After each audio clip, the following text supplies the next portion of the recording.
confess it and express it to God. When you swallow your emotions, your stomach keeps score. If I don't talk out my emotions to God, I will take them out on my body. Wow. The healthiest thing you can do as a believer. What the gospel's all about? Not at all. Yeah. What happened is, you need to understand, first and foremost, I'm an evangelist. Yeah. It means I spend most of my time, 90% of my time, with people I totally disagree with. Yeah. It does not give me a right to demean you, to demoralize you, to defame you, to turn you into a demon. The news about Pastor Rick Warren will leave you in tears. After 41 years leading one of America's biggest churches, he's facing the fight of his life. A devastating health diagnosis, a heartbreaking family tragedy that still haunts him. I pray that through your own spiritual growth and maturity, good counselor, good medication, you'll be able to manage. And now, just when things couldn't get worse, doctors dropped a bombshell that's forcing him to walk away from everything he built. And what I am worried about is that if you disagree with somebody today, you're often called a hater. I don't really hate anybody. Or you're called phobic. I'm not afraid of anybody. The spiritual leader who guided millions through their darkest days is now facing his own valley of shadows. Rick Warren's journey started in a home where faith was more than just a belief. It was a way of life. He was born Richard Dwayne Warren on January 28, 1954, in San Jose, California. His father, Jimmy Warren, was a Baptist minister. His mother, Dot Warren, worked as a high school librarian. Coming from a long line of Southern Baptist pastors, he was surrounded by faith from the start. He spent most of his childhood in Ukiah, California, where his passion for ministry took shape. By the time he reached Ukiah High School, he was already making an impact. In 1972, during his senior year, he founded the Fishers of Men Club, the first Christian group on campus. He wasn't just interested in faith, he wanted to share it. His education followed the same path. He earned a Bachelor of Arts degree from California Baptist University in Riverside. After that, he attended Southwestern Baptist Theological Seminary in Fort Worth, Texas, where he earned his Master of Divinity degree in 1979. Later, he completed a Doctor of Ministry degree at Fuller Theological Seminary in Pasadena. During college, his calling to full-time ministry grew stronger. He wasn't just studying theology, he was preparing for something bigger. Then came a decision that would shape his future. After years of study, he was offered a position as a pastor at a prestigious church in Texas. It was a chance most young pastors would have taken without question. But Warren had a different vision. He wanted to build a church from the ground up. Not just any church, a place where people who had never been to church before would feel welcome. Rick Warren and his wife Kay arrived in Saddleback Valley, California in 1980 with everything they owned packed into a U-Haul. They had no building, no congregation, and no financial support. But they had a vision. They wanted to create a church for people who felt disconnected from traditional religion. To understand what people needed, Rick spent 12 weeks knocking on doors, asking residents why they didn't go to church. Most of them gave the same reasons. Church felt boring. It didn't seem relevant. Visitors didn't feel welcome. There weren't enough programs for kids. These answers shaped the foundation of what would become one of the most influential churches in America. On Easter Sunday, April 6, 1980, they held their first service at Laguna Hills High School in the Little Theater. It was a rented space with no special decorations, no choir, and no permanent staff. But 205 people showed up. It was an incredible turnout for a brand new church that had started just weeks earlier as a small Bible study in the Warrens' condo with only 6 attendees. That day, Rick preached a sermon called A Daring Faith. It was more than just a title. It was the core of everything Saddleback would become. From the beginning, The church was designed to be different. The services were engaging, the messages felt personal, and the atmosphere was welcoming. God gifted me. I came to Christ when I was 16, actually through some hippies who came up from Calvary, Costa Mesa. But in those early days, running the church was a challenge. Rick handled preaching, finances, and event planning, while Kay took on everything else. She was the secretary, the children's ministry leader, and the counselor, all at once.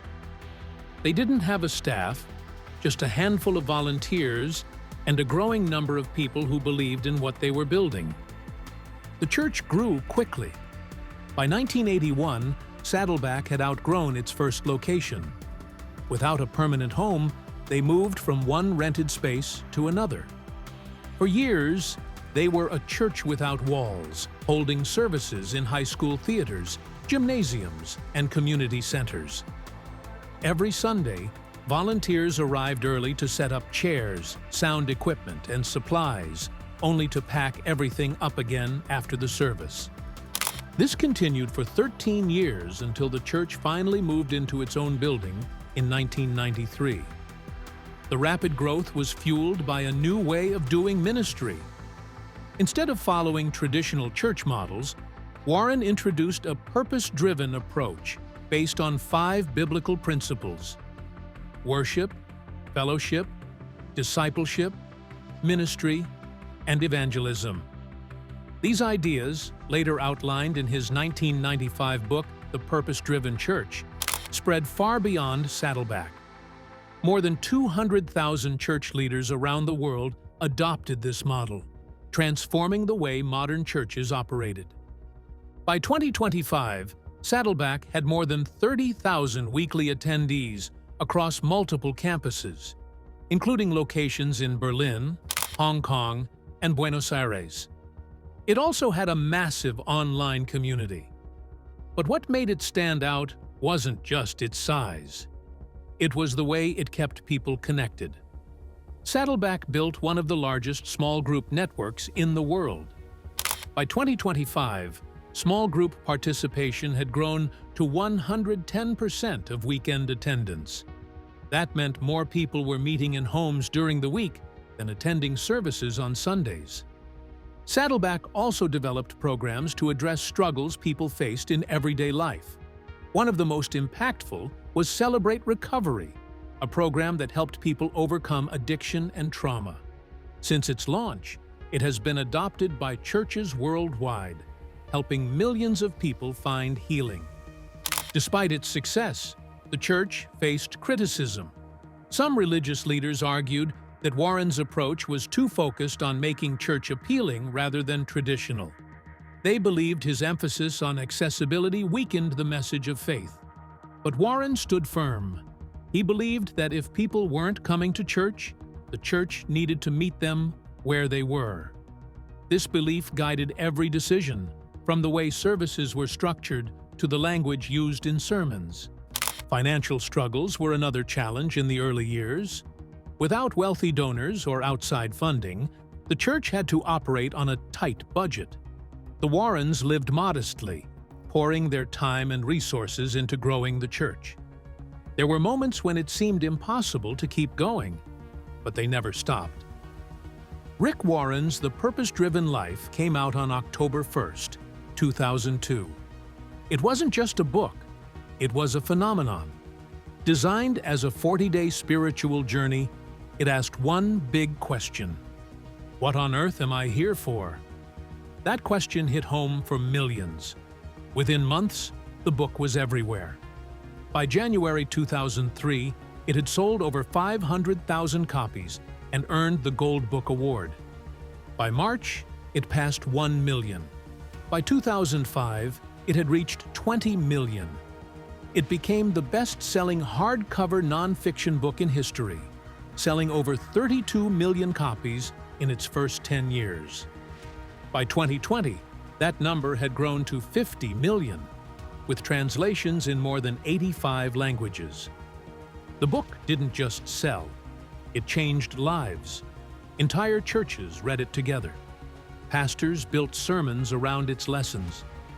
The 40 Days of Purpose campaign spread across the world, helping millions reflect on their faith.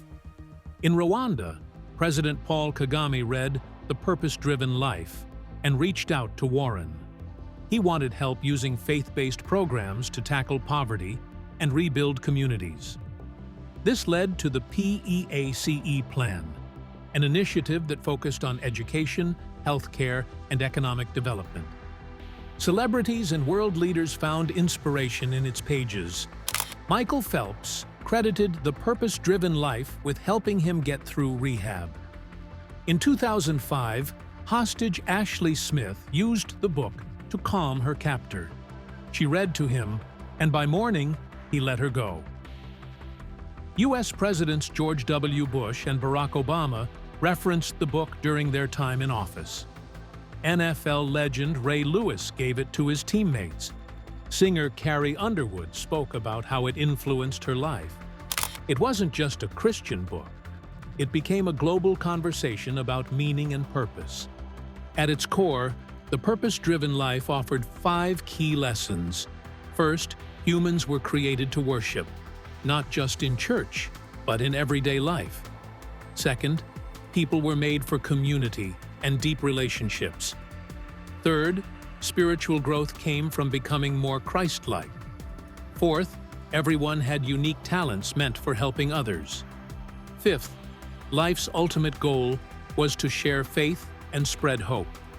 The book broke these ideas into 6 sections. Every chapter ended with a point to ponder, a verse to remember, and a question to consider. This simple format made it easy to apply to daily life. The lessons were straightforward, but their impact was deep. Readers felt like Warren was speaking directly to them, making faith personal and practical. By 2008, the book had sold over 25 million copies.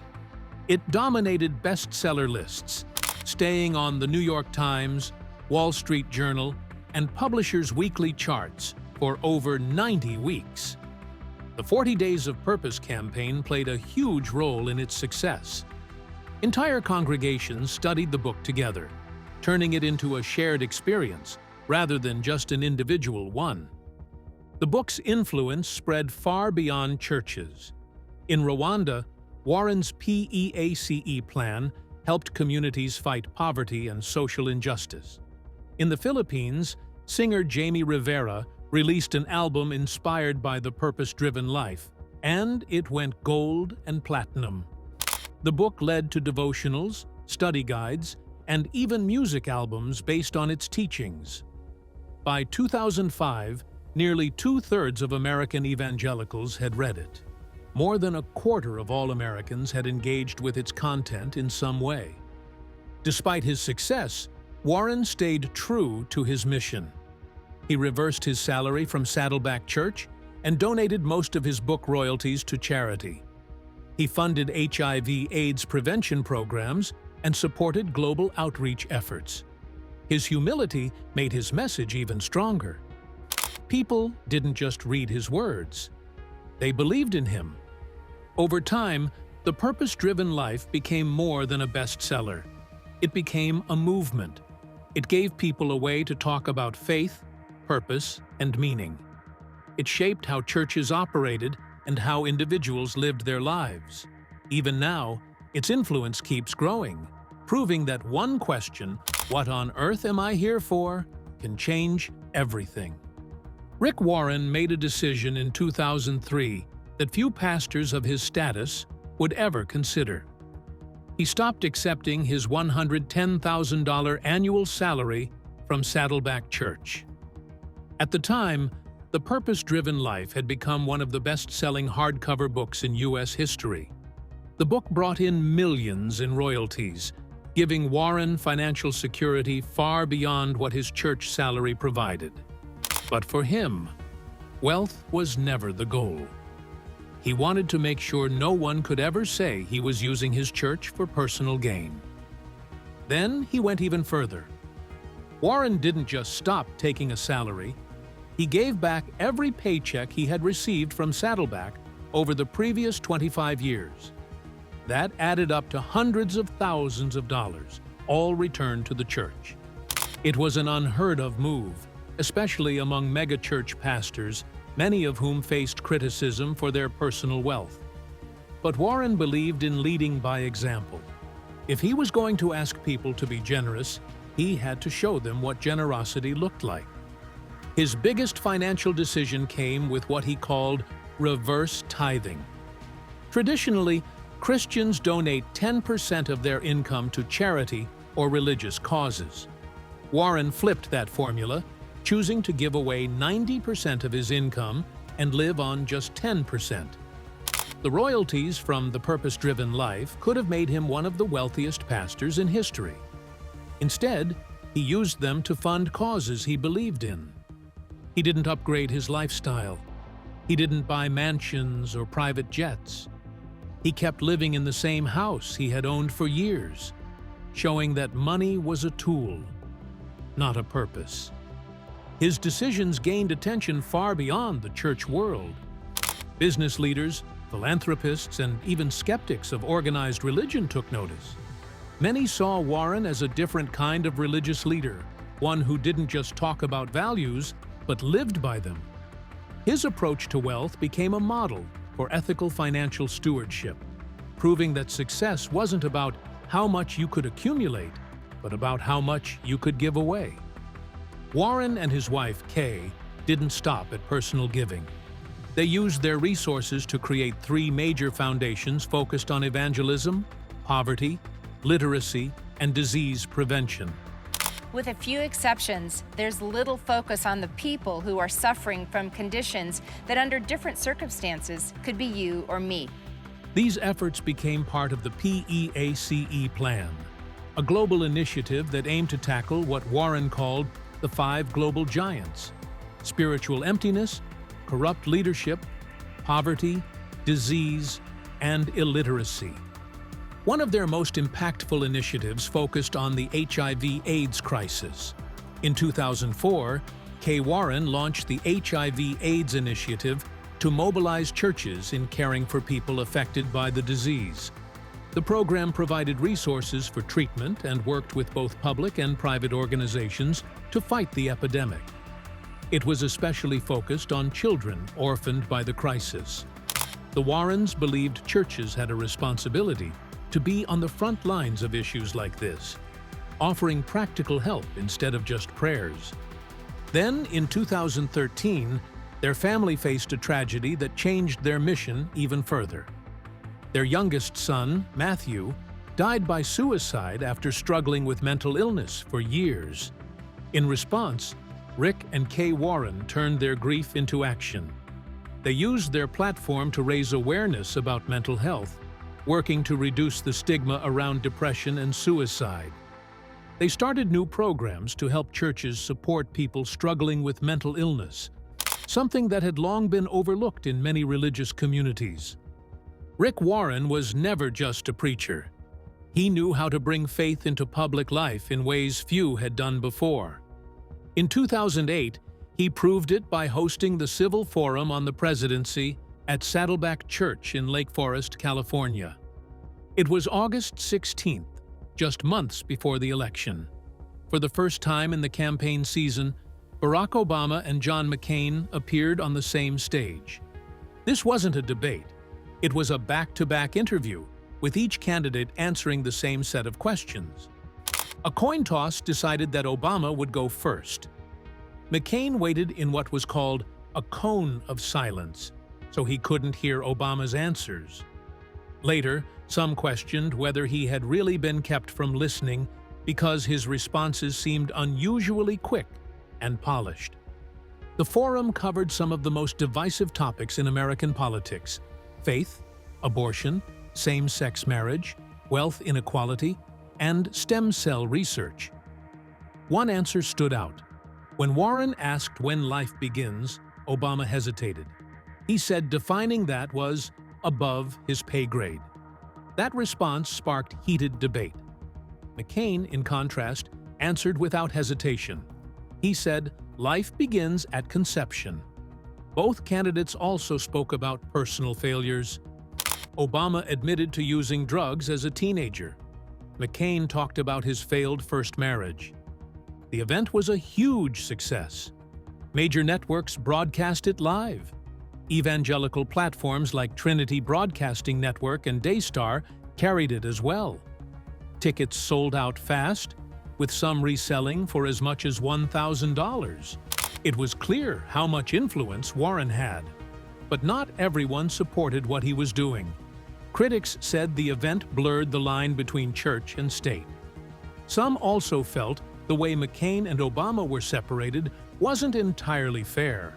Still, the forum created something rare, a serious and respectful conversation between two men with very different beliefs. Just a few months later, Warren stepped onto an even bigger stage. On January 20th, 2009, he delivered the invocation at Barack Obama's inauguration. It was a historic day.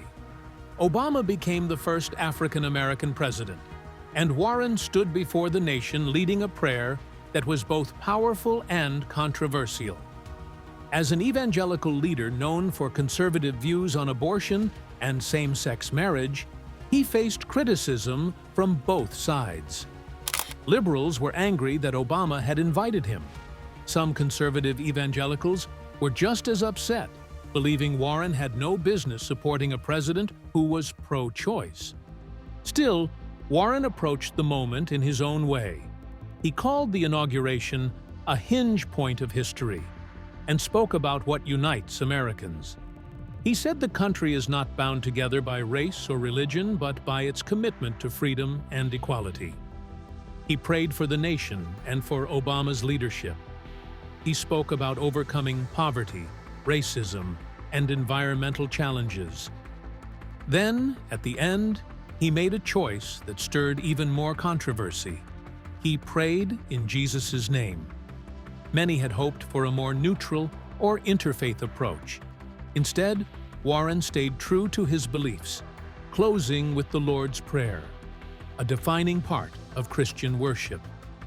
The reaction was immediate. Gay rights activists protested outside Saddleback Church.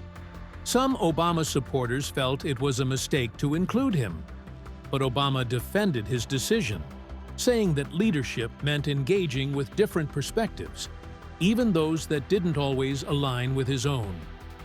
It was a moment that captured the struggle of modern American politics, a country deeply divided on key social issues, but still searching for common ground. Warren's influence didn't stop with politics. He had a vision that went beyond preaching. His PEACE coalition was a bold effort to unite churches to take on global issues like poverty, disease, and education. This wasn't just a dream, it became a movement. By 2008, nearly 8,000 Saddleback Church members had traveled to 68 countries as part of the program. Rwanda became the centerpiece of Warren's vision after its president announced plans to make it the world's first purpose-driven nation. The idea was groundbreaking, using a faith-based model to shape national development. Warren also understood how to use media. His 40 Days of Purpose program reached 30,000 churches worldwide, distributed through DVDs and online streaming. His best-selling book, The Purpose-Driven Life, had already made him a household name. Now, he was using technology to expand his reach even further. Rick and Kay Warren were just 21 when they got married. They were young and deeply in love, but within 2 weeks of their honeymoon in British Columbia, reality hit them hard. What started as excitement quickly turned into disappointment. They clashed over money, communication, sex, in-laws, and children. Every conversation seemed to turn into an argument. Kay later described it as a perfect setup for misery and disenchantment. Their struggles ran deeper than just ordinary marital conflicts. Kay had suffered sexual abuse as a child, a trauma she hadn't fully dealt with. It led to private battles with pornography, something she kept hidden from Rick. The weight of these secrets only made their problems worse. By their second year of marriage, they felt stuck in what they called marital hell. They loved God and were committed to their faith, but that didn't stop them from feeling miserable in their own home. Divorce wasn't an option for them, even though at times they wished it was. Instead of giving up, they turned to counseling. It was the first step toward healing, though the process was slow. They realized that their pride was fueling many of their fights. On their honeymoon, they had memorized Proverbs 13:10, "Only by pride cometh contention." At the time, it felt like a sweet gesture.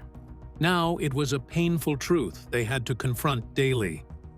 Rather than pretending to have a perfect marriage, they made a bold decision. They chose honesty.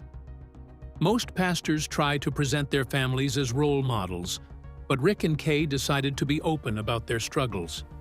They told their congregation the truth. Marriage had nearly broken them, and only by working through their pain had they found healing. Rick later admitted that if they hadn't fixed their marriage first, the success of Saddleback Church wouldn't have been possible. The pressure of leading a church while battling each other at home would have destroyed them. Their openness changed everything. People who felt ashamed of their own marital struggles saw that they weren't alone. Couples who thought their problems were beyond repair found hope. Over time, the Warrens built not just a strong marriage, but a ministry that helped millions. But their greatest test was still ahead. Matthew Warren, their youngest son, battled mental illness from an early age. He grew up surrounded by faith, love, and access to some of the best doctors, therapists, and medications. None of it was enough to take away his pain. He struggled with depression and borderline personality disorder for as long as his family could remember. Even as a child, he asked why he couldn't feel normal. By the time he was a teenager, his illness became harder to manage. At 17, he broke down in front of his father. "Daddy," he said through tears, "it's really clear I'm not going to get any better, so why can't I just die?" It was a moment Rick would never forget. He and Kay refused to give up on him. They searched for every possible treatment, prayed for healing, and tried to hold on to hope. But depression is relentless. Even with the best medical care, some cases don't improve. There were days when Matthew seemed better, but the darkness always came back. Once, in complete despair, he asked his mother to help him get a gun. She refused, desperate to keep him safe. He kept fighting, but the pain never left him. He had an incredible ability to comfort others who were struggling, yet he could never escape his own suffering. On April 5, 2013, after spending what seemed like a normal evening with his parents, Matthew went home and ended his life. He was 27 years old. Rick had feared this day since his son was born. When the call came, his world shattered. In an email to their church, he wrote, "No words can express the anguished grief we feel right now, but only those closest knew that he struggled from birth with mental illness, dark holes of depression, and even suicidal thoughts. They had fought for him for 27 years, but in the end, his illness took him. Losing a child is the worst pain imaginable, but losing a child to suicide brings a unique kind of grief. It's not just about the loss, it's about the years of suffering that came before it." Rick later said that it was the most difficult death, because it came with so many unanswerable questions. The what-ifs never stop. But even in their grief, the Warrens refused to let Matthew's story end in silence. They spoke openly about his struggle, about the reality of mental illness, and about the stigma that kept so many people from seeking help. Rick shared how Matthew had once asked why he couldn't just go to heaven if it meant an end to his suffering. It was a heartbreaking question, one no parent should ever have to answer. Yet despite everything, Matthew held on for as long as he could. That in itself was an act of bravery. In June 2021, Pastor Rick Warren stood before his congregation at Saddleback Church and made an announcement that marked the end of an era. After 41 years of leadership, he was stepping down as senior pastor. The decision was not easy, but it was necessary.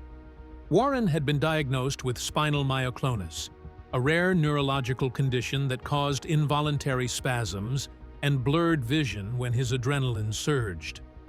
Preaching multiple services had become increasingly difficult, and at 67 years old, he knew it was time to pass the leadership to someone new. Saddleback Church had come a long way since Warren founded it in 1980. What started as a small gathering in his home had grown into a megachurch with over 20,000 members, 15 campuses across Southern California, and international locations. His impact stretched beyond the church walls. In 2002, he published The Purpose-Driven Life, a book that sold over 25 million copies in just 6 years. It became one of the best-selling nonfiction books in history, shaping the way people approached faith and personal growth. Even as he stepped down, Warren made it clear that his work was not finished. He called his retirement the beginning of the beginning and took on the role of founding pastor. He and his wife, Kay, believed that new leadership would help Saddleback grow while staying true to its mission. The search for his successor took over a year. More than 100 candidates were considered before Warren made his final decision. In September 2022, 40-year-old Andy Wood was announced as Saddleback's new senior pastor. Wood had been leading Echo Church in San Jose alongside his wife, Stacy, who also joined Saddleback as a teaching pastor. Warren had chosen someone younger, someone with experience in leading a growing church. But the transition was not without controversy. A former staff member from Echo Church raised allegations against Wood, creating uncertainty about his appointment. Saddleback's elders launched an internal investigation. After careful review, they cleared Wood of any wrongdoing and confirmed that he was the right leader for the next chapter of the church.